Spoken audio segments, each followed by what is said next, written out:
जय हिंद प्यारे साथियों। रोजगार विद अजय यूट्यूब चैनल पर आप सभी का बहुत बहुत स्वागत है। आज की इस वीडियो में मैं बात करने वाला हूं, आंगनबाड़ी से बम्पर भर्ती निकली है और यदि आप आंगनबाड़ी में जॉब करना चाहते हैं तो आप यहां पर जरूर फॉर्म अप्लाई करें। प्यारे साथियों, यहां पर जो आंगनबाड़ी में भर्तियां निकली हैं वो दो तरीके की भर्तियां हैं, जिसमें एक है सहायिका की भर्ती और दूसरी है प्यारे साथियों आंगनबाड़ी कार्यकर्ता की भर्ती। ठीक है, टोटल 1000 प्लस पदों पर भर्ती निकली है यहाँ पर। तो इसके बारे में मैं आपको कंप्लीट जानकारी देने वाला हूँ। पहली कंडीशन तो यह है प्यारे साथियों, यहाँ पर आपकी कोई फॉर्म फीस नहीं लगने वाली। दूसरी सबसे अच्छी बात है कि आपकी जो जॉब लोकेशन रहेगी वो आपके खुद के गांव में रहेगी। आपका जो आसपास का जो आंगनबाड़ी सेंटर है वहां पर ही आपको काम करना होगा। मतलब सबसे अच्छी और सबसे पॉजिटिव पॉइंट है यहाँ पर ये कि आप अपने घर पर रहकर भी सरकारी नौकरी कर सकते हो। ठीक है, यहाँ पर आपका जो फॉर्म है वो ऑफलाइन तरीके से भरा जाएगा, ऑनलाइन फॉर्म फिलअप नहीं होगा। तो आपको ऑफलाइन फॉर्म कहां से मिलेगा, तो इसी वीडियो के डिस्क्रिप्शन में मैंने एक टेलीग्राम ग्रुप का लिंक दिया है जहां पर मैंने इसका ऑफलाइन फॉर्म डाल दिया है। वहां से उस फॉर्म को डाउनलोड करके और उसका प्रिंट निकलवा कर आप भर देना। उस फॉर्म को भरने का तरीका मैं इसी वीडियो में आगे आपको बताने वाला हूं। अब इस भर्ती के बारे में मैं आपको कुछ इंपॉर्टेंट न्यूज दे देता हूं। देखो, सबसे पहले बात प्यारे साथियों, आपका किसी तरीके का कोई एग्जाम नहीं होगा, कोई भी एग्जाम नहीं होगा। विदाउट एग्जाम यहाँ पर आपका सिलेक्शन होने वाला है।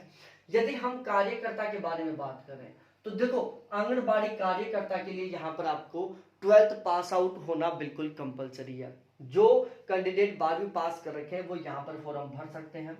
एज की बात की जाए तो जनरल और ईडब्ल्यूएस की एज यहाँ पर 21 से 40 साल है।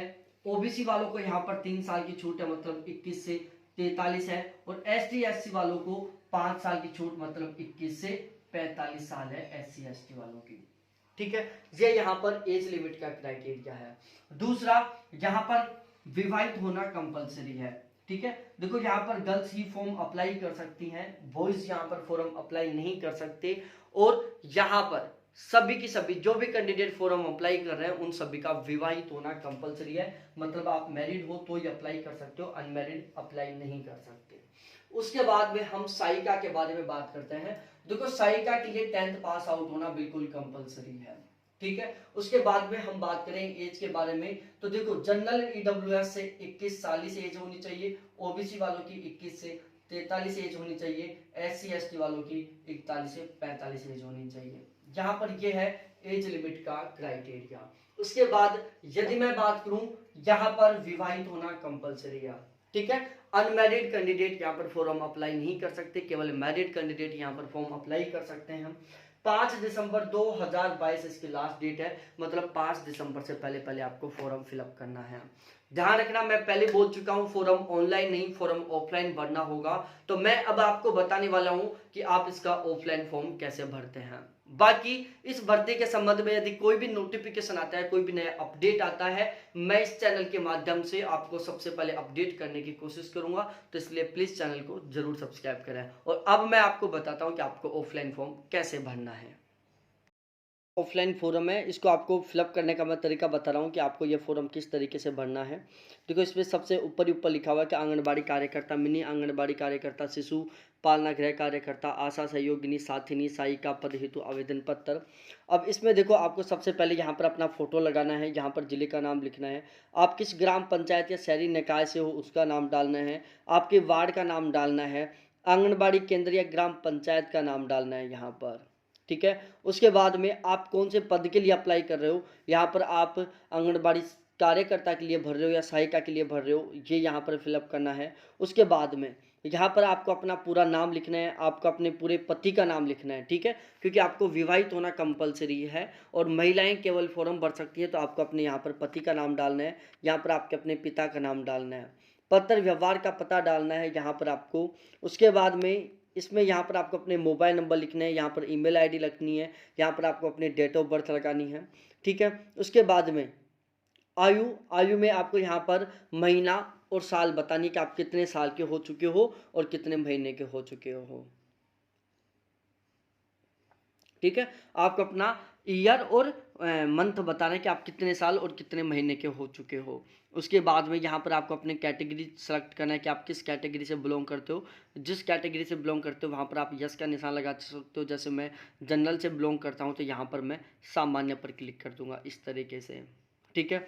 उसके बाद वैवाहिक स्थिति, तो वैवाहिक स्थिति में आपको हाँ ही करना है। ध्यान रखना यहाँ पर अविवाहित कैंडिडेट फॉर्म नहीं कर भर सकती। इसके अलावा परित्यक्ता और तलाकशुदा, विधवा और तलाकशुदा दोनों कैंडिडेट भी यहाँ पर फॉर्म भर सकते हैं, क्योंकि विधवा और तलाकशुदा शादी के बाद ही होते हैं, ये आपको भी पता होगा। उसके बाद में विवाह की तिथि, आपकी शादी कब हुई थी ये भी यहाँ पर आपको फिलअप करना है। उसके बाद यहाँ पर लिखा हुआ है कि सक्षम स्तर से जारी किया गया प्रमाण पत्र संलग्न करें संलग्न पृष्ठ संख्या के साथ। उसके बाद में आपको यहाँ पर ये शैक्षणिक योग्यता का आपको अपना बताना है कि आप 8वीं कब पास किया था आपने, और उसमें आपने किस बोर्ड से 8वीं पास किया था और उसमें आपके कितने % मार्क्स आए थे। सेकेंडरी कब पास किया, कौन से बोर्ड से पास किया, कितने % मार्क्स आए। इसके अलावा प्यारे साथियों हाई सेकेंडरी आपने कब पास किया, कितने मार्क्स आए। तो इस तरीके से आपको यहाँ पर अपनी जानकारी फिलअप करना है, ठीक है। स्नातक होना, स्नातकोत्तर होना ये बिल्कुल भी कंपलसरी नहीं है मेरे प्यारे साथियों। केवल विवाहित होना, 10वीं पास होना या 12वीं पास होना ही कंपलसरी है यहाँ पर। उसके बाद में यहाँ पर हम बात करें, देखो आंगनबाड़ी कार्यकर्ता, मिनी आंगनबाड़ी कार्यकर्ता, सहायिका, आशा सहयोगिनी, शिशु पालना गृह साथिनी के रूप में कार्यानुभव प्रमाण पत्र की प्रति संलग्न करें संलग्न पृष्ठ संख्या के साथ। यदि आपको आंगनबाड़ी में इससे पहले कार्य करने का एक्सपीरियंस है तो आप उसका भी यहाँ पर फोटोकॉपी साथ ऐड कर सकते हैं। उसके बाद अन्य योग्यताओं का वर्णन, जैसे बीपीएल से हो तो यहाँ पर आप बीपीएल के बारे में लिख दो। इसके अलावा एनएसएफ से हो तो आप एनएफएस से अप्लाई कर सकते हो। आवेदन पत्र प्रस्तुत करने की तिथि कि आप अपना आवेदन पत्र कब प्रस्तुत कर रहे हो, कब आप जमा करवा रहे हो, उसकी डेट यहाँ पर डालनी है। अब आपको यहाँ पर कौन कौन से डॉक्यूमेंट्स लगाने हैं, संलग्न किए दस्तावेज पर टिक करें या अन्य को काट दें। कि आपको यहाँ पर अपने डॉक्यूमेंट्स लगाने के आपके पास कौन कौन से डॉक्यूमेंट्स लगा रहे हो आप, जैसे अधिकतम शैक्षणिक योग्यता संबंधी अंक तालिका प्रमाण पत्र, आपकी जो मैक्सिमम एजुकेशनल क्वालिफिकेशन है उसका आपको यहाँ पर क्या करना है, उसकी एक फोटोकॉपी आपको अटैच करनी है। ध्यान रखना ये डॉक्यूमेंट्स लगाने हैं, आपको ध्यान रखना डॉक्यूमेंट्स लगाने हैं। तो आपने यदि 12वीं मैक्सिमम पास करी है तो 12वीं, आपने 10वीं मैक्सिमम पास की है तो 10वीं, और यदि आपने ग्रेजुएशन कर रखी है तो आपने अपनी ग्रेजुएशन की marksheet. Nursery teaching training NTT योग्यता संबंधी अंक तालिका या प्रमाण पत्र, तो आपके पास जो एनटीटी का सर्टिफिकेट है वो लगाना है। सेकेंडरी की अंक तालिका आपको यहाँ पर लगानी है। जो जो डॉक्यूमेंट्स है उसके आगे आप हाँ का निशान लगा देना, यस का निशान लगा देना।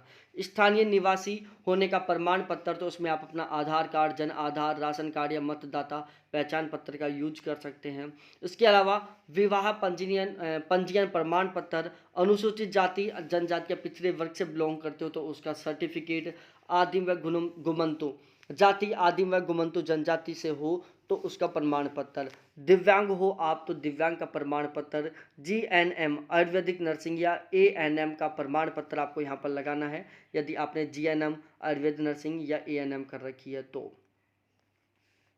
आपने यदि RSCIT कर रखी है या PGDCA कर रखा है तो उसका आपको प्रमाण पत्र लगाना है। यदि आपको वर्किंग एक्सपीरियंस है तो आपको अपना वर्किंग एक्सपीरियंस का सर्टिफिकेट लगाना है। यदि आपके पास BPL कार्ड है तो आपको BPL कार्ड का सर्टिफिकेट लगाना है। NFSA कार्ड है आपके पास तो आपको NFSA कार्ड का सर्टिफिकेट लगवाना है। यदि आप विधवा हो या फिर आप तलाकशुदा हो तो आपको अपना सर्टिफिकेट लगाना है, ठीक है। तो ये 14 में से कुछ कुछ डॉक्यूमेंट्स जो आपके बिल्कुल कंपलसरी है वो आपको लगाने हैं। उसके बाद में यहाँ पर आपको अपना घोषणा पत्र भरना है, जिसमें यहाँ पर आपको अपना नाम लगाना होगा, जो भी आपका नाम है। उसके बाद मेरे पति की मृत्यु की दिनांक, यदि आपका, देखो ध्यान रखना यहाँ पर ये स्पेशली यहाँ पर लिखा हुआ है,